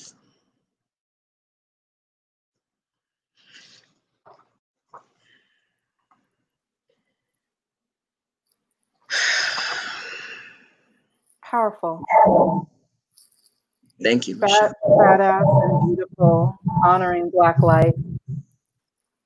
Yes, That's why we're here. That's why we're that's here. it. That's why we're here. And because I'm a minister, I'm and my mother's and father's child, I am a woman of hope and a woman of faith. And I'm excited about all this work that we're doing. I pray that we continue to move forward. And I know that love is the most unifying force in the universe. I've had wonderful teachers. I'm a metaphysician. I believe in the connection of all. And so a while back, I wrote after the Charleston massacre in the church, I wrote Meta. And I want to share this today because I want all of us to remember that we are all connected to everything and that we are all love. And so this is Meta. It's the feel of a much needed hug in the moment of sorrow. It's the unexpected helping hand from the stranger. It's the curl of the tiniest of fingers wrapped trustingly around your own. It's the gentle breeze on the cusp of autumn and the way a leaf flies against it. It's the acrid scent of dying sugar maple, hard against an amber October sunset. It's the way the moon fills the sky and lights a child's face when she sees it. The way giggles sound sweeter when hurled against the din of a rising tide at her feet. It's the curious curl of a mustached lip smiling across the metro. It's the extended hand on the crowded too fast jitney. It's the arms carrying the wounded and the hearts carrying their prayers. It's the church bell in the distance and the train whistle calling memory home. It's all the tender places we land in the many steps of our journeys, the glances that smile, the whispers that remind you, the touches that feather sweetness and compassion and care in these moments. When life unfurls its sorrows, yields its weariness, beckons what is best of us, burrows to the core and sways in endless fields of blossoms. You are the wind, the leaf, the tree. You are the raging ocean inviting giggles. You are the blessed setting sun, ablaze in fiery colors. You are the hum of home and the traveler. You are the dying and giver of life. You are the sun and the moon and the stars. You are the promise that moves mountains. You are all that is good and loving and kind. You are life and life everlasting. I am you and you are me. We are one unto each other.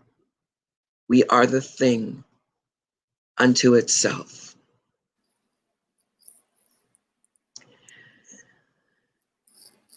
I don't want you to end. I feel like we should just take over and stay here all day. I wish we could. Reverend White, thank you so very much. I will be back this evening at 11 o'clock. I want to thank my wonderful family, Sanaya, my partner, Tara, who have put up with me for these past couple of weeks, and for this amazing team of people who are doing this excellent work backstage. Thank you all so much. Please give to the NAACP LDF. If you enjoyed my work, my Cash App is $Robin Bobby, BOBBIE, or you can catch me at Venmo at Robin Bobby. Thank you so much. God bless. I love you, Michelle. Thank you so much for all that you do. Thank Peace you. and blessings. Same to you. Thank you. Amazing, amazing. We have some choral music coming up next, and it is an activist songbook choir. Uh, Byron O. Young composes songs of dislocation dedicated to intercultural collaboration and the places people call home. Honors include a Creative Capital Award and Sundance Institute Time Warner Foundation Fellowship. He is an assistant professor at the University of San Francisco. Aaron Jaffaris is a hip hop playwright and poet. Together, they, with the activist songbook choir, create music to tell stories, to counteract hate and energize movements.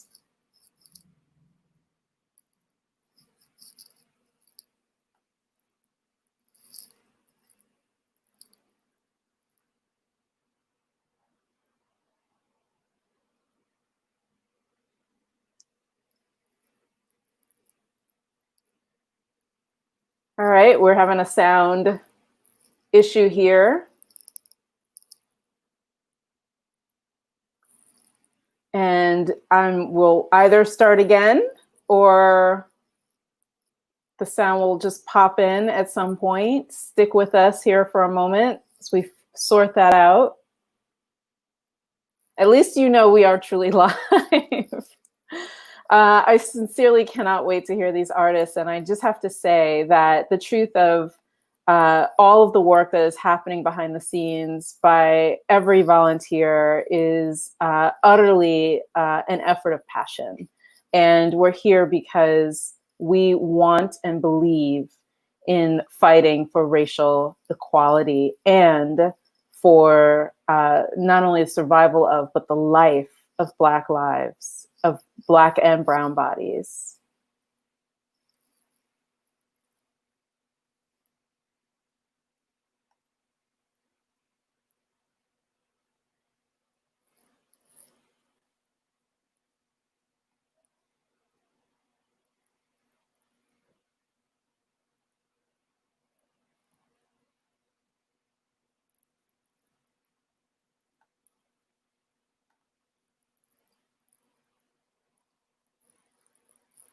We are still having something of a sound issue.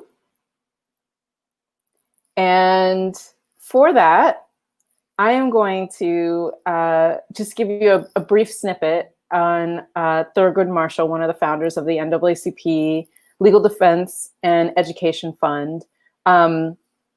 In 1967, following the retirement of Justice Tom Clark, President Lyndon B. Johnson appointed Marshall, the first Black justice, to the United States Supreme Court, proclaiming it was the right thing to do, the right time to do it, and the right man and the right place. And today I would say, sort of borrowing from President Johnson's words, that we're doing the right thing at the right time.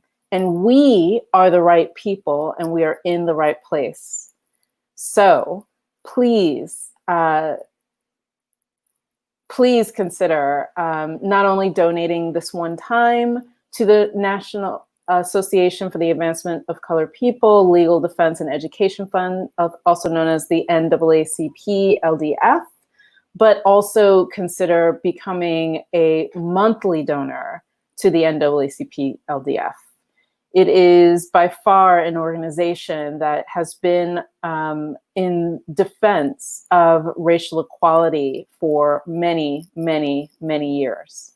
I know that we are going to sort out our sound issues. Oh, here we go. Break the walls. Break them all. Oops.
Awesome. Next, we have Deems Sutawakana. I'm absolutely butchering this name, and I deeply apologize to Deems. Deems began playing classical piano from the age of 5, but as a teenager, turned his attention to jazz, blues, and soul. Winning his first award at the age of 9, he went on to study ethnomusicology, art, drama, and music. Growing up as a son of world-famous artist George, and I'm going to ask Deems to help me here, the Seattle native sees music as a reflection of his life, warm and friendly. Welcome, Deems. Please, please, please correct me on pronouncing your name. I'm so sorry. Oh, it's all right. Sudakawa. But generally, right. Like I said, right. Because Deems is kind of an unusual name also. And thank you. It's great to be here for a great cause, NAACP. And my donation and participation is I'm going to play some original music that I wrote and recorded. And I've released a lot of albums, and I've achieved worldwide airplay over the last several decades throughout North America, Europe, the Far East. And so I'm ready to hit it. The first song is a song that was penned by my younger brother that came out on my Living Deems CD. And it goes like this. It's called My Mood, written by Marcus.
Um,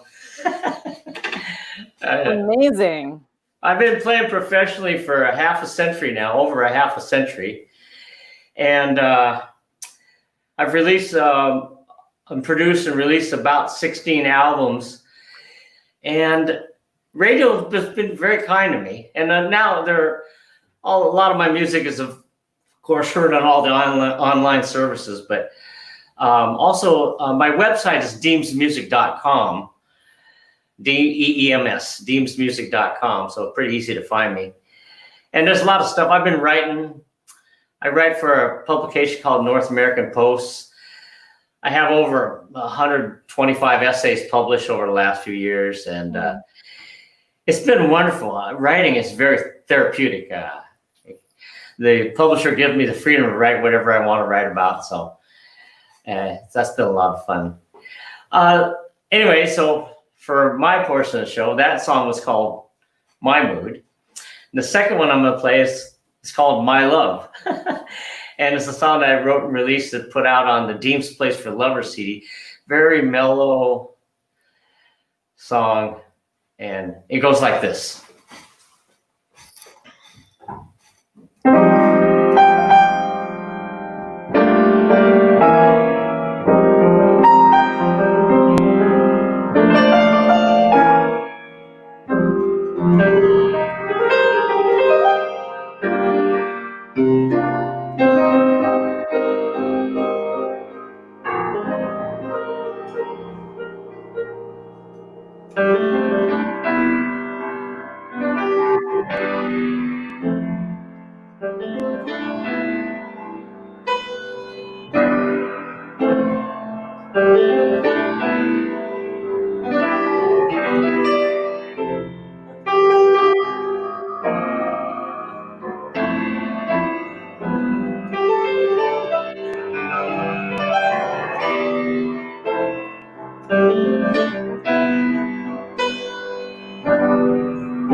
Phenomenal.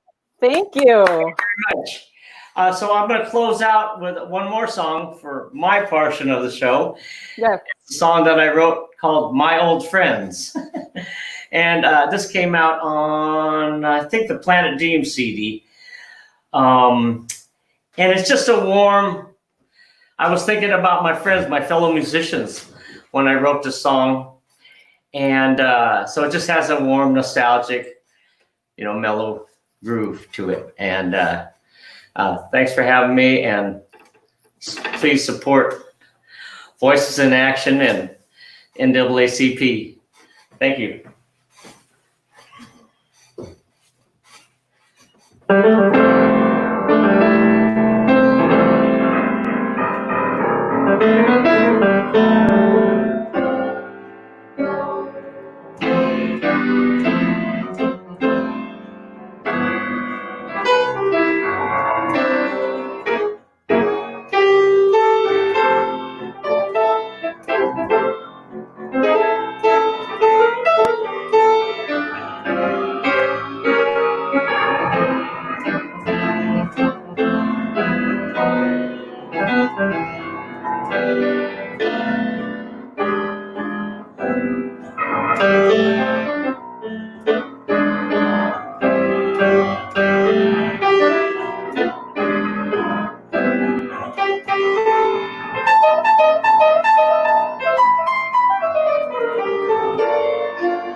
Right. Fantastic. Thank you. Thank you very much. It was my honor and my pleasure to be a part of the show today. And I look forward to watching some more Indeed. of what's coming up. Yeah. Great. Take good care. Thank you again. All right. Thank you very much. You guys, this is going to be a whole day of programming for Voices in Action and for benefiting the NAACP Legal Defense and Educational Fund. And I just want to say, as just your MC for the first 2 hours, and you've got others coming up, that my personal hope is that the images that we see of Black people in media, on television, in scripted television, in nonfiction television, are amplifying the full spectrum of who we are. Because until we do that, until those of us that work in television, in film, in digital spaces where we are creating content that looks like me, until we are diversifying even the images and the stories that we're telling, and we authenticate those narratives, until we do that, we're going to keep seeing these same images and sort of burying the lead, which is we are more than one repetitive life experience or story. And we absolutely need to be a part of making sure and demanding that the images you see at the end of your long day or your long week of your favorite television shows are telling these stories accurately, because it's impacting how people see Black and brown bodies out in the streets of America. So I will tell you that in December, I did a really scary thing, and I gave a TEDx talk called Scripting Your Own Reality. And it's about a couple things. One, making sure that we are getting in each other's boat, that we are not just seeing an injustice and walking by it, and those of us that are here aren't doing that, right? So it's about taking that message and sharing it with people who really are stuck on one narrative for Black people and for Black women, and for people in marginalized communities. So I encourage you not just to listen to my TEDx talk, but please do listen to that, but to seek out content creators who are reflecting the images of the Black community that are accurate, that are widespread, when we don't have to see the amazingness of Barack Obama and think he is a deviation from the norm, but he is the norm, and he is among the norm for Black people. So I just want to thank the organizers for having me in this first 2 hours of this amazing telethon. Please, you guys, stick with it. We have so many artists coming up today, and you will most certainly not want to miss them. Donate, donate, donate, not just this one time, but on a monthly basis, because the fight for racial equality and racial justice is ongoing. So our donations need to be too. And that's www.naacpldf.org. Thank you so much for having me. Or I could just stay all day.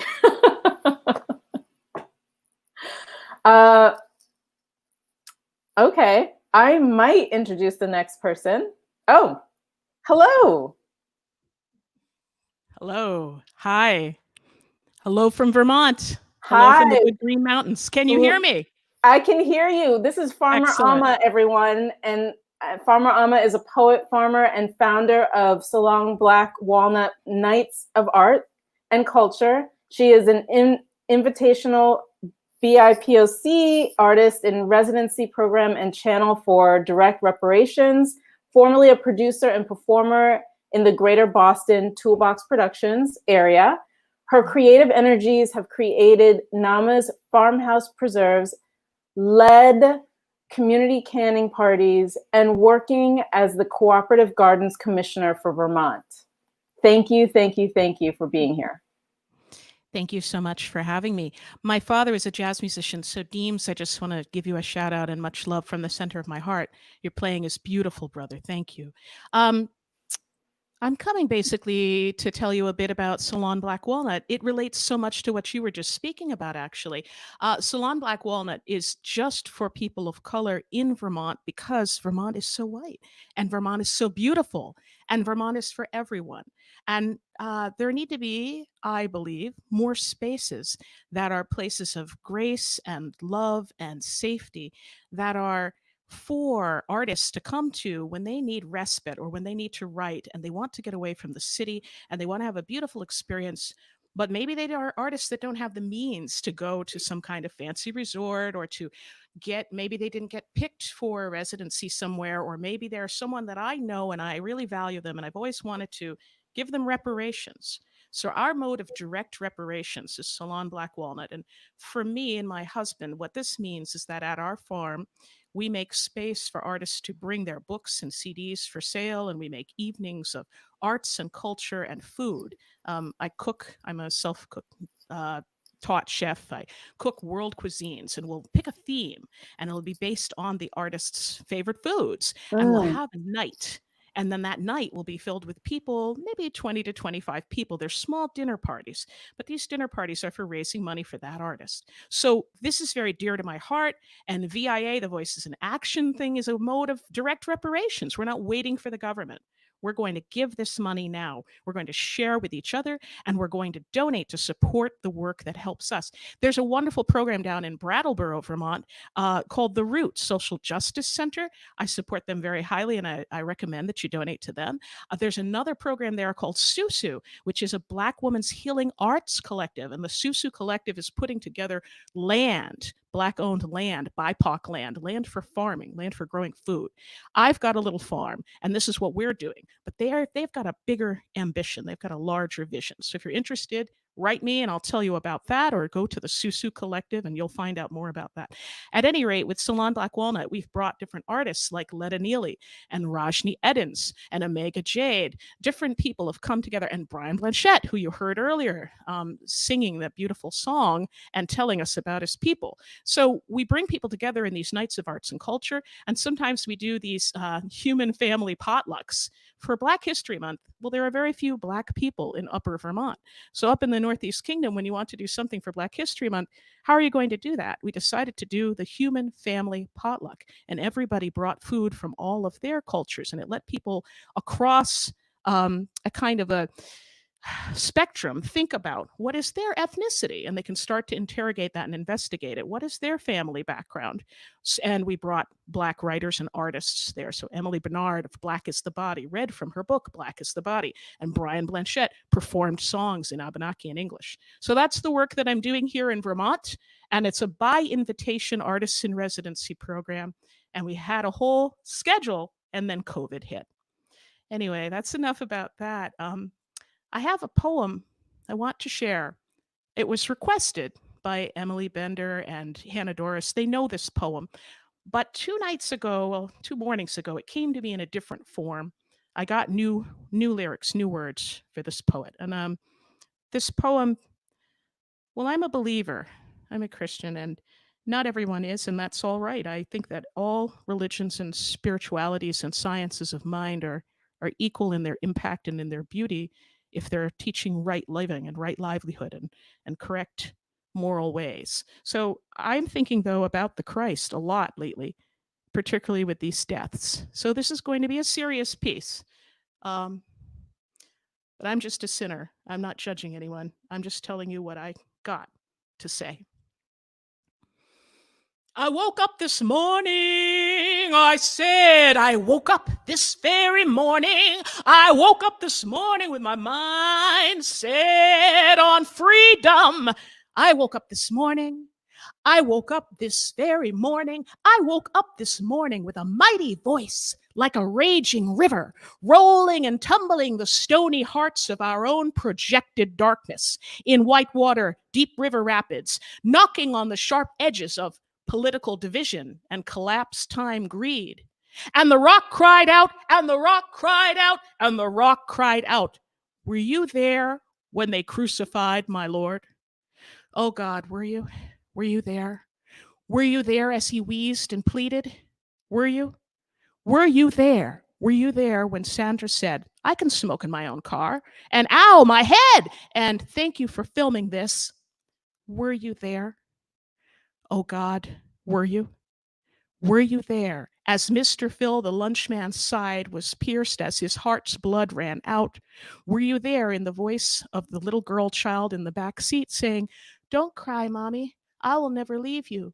Unto the very end of the age, were you there? Oh God, were you there? Were you there when they crucified my Lord? God, were you?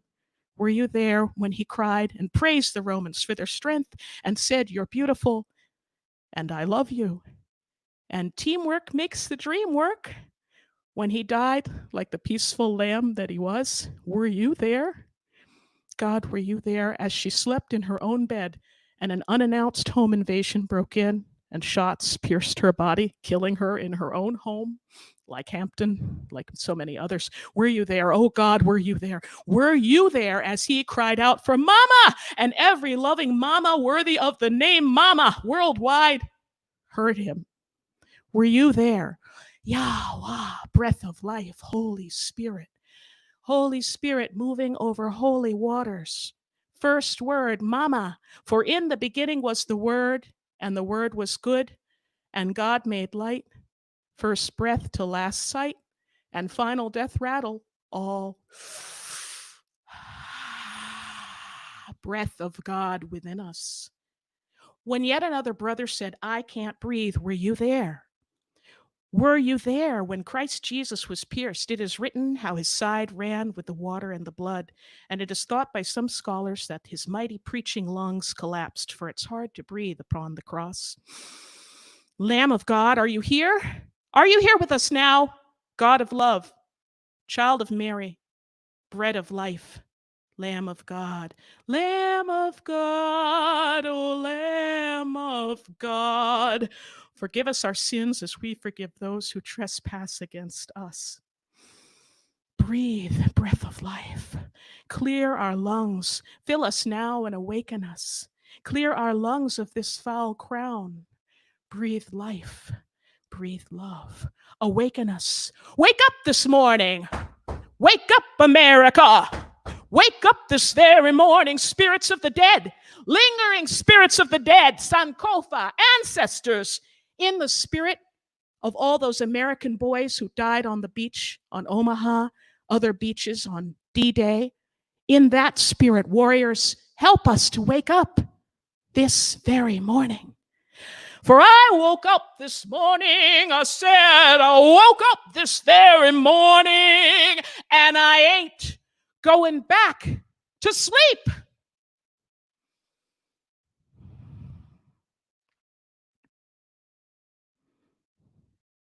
I love you. You're beautiful. It's up to us here on earth. What are we doing? In the words of Reverend Martin Luther King Jr., where do we go from here?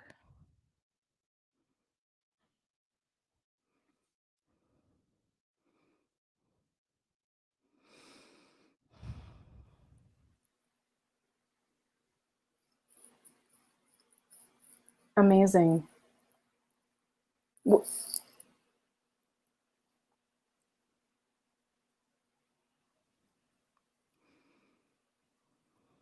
These are words you got this morning?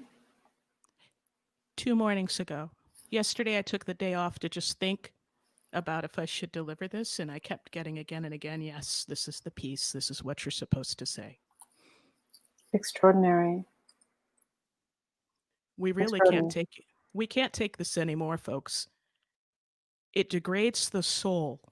It degrades each person's soul. And I'm speaking to people as white as my mother. I'm speaking to people as black as my father. I'm speaking to our ancestors in Europe. I'm speaking to our ancestors from Africa. I'm speaking to our Asiatic brothers and sisters. Thank you so much. So many of you are here with us today in the broadcast. Thank you so much. Asian Voices for Black Lives. You're beautiful. Thank you. We love you. Thank you, Latino, Latinx voices. Thank you, trans brothers and sisters. Thank you, everyone. I'm so pleased you're here. the human family. We're together for justice. We are indeed. We are indeed. Beautiful, beautiful piece. And thank you so much for lending your voice and letting the Spirit use you to share those amazing words. So thank you so much. So much.